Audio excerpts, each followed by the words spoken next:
ಕಂಪಿಸೋ ಅಮೃತ ಬಳ್ಳಿ ಇದೆ ನಿನ್ನ ಈ ಕಣ್ಣಲ್ಲಿ.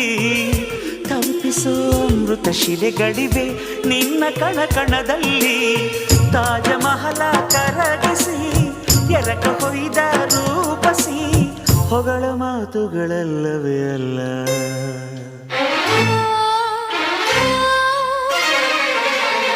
ನಿನ್ನ ವಿನಃ ಏನಿಲ್ಲ.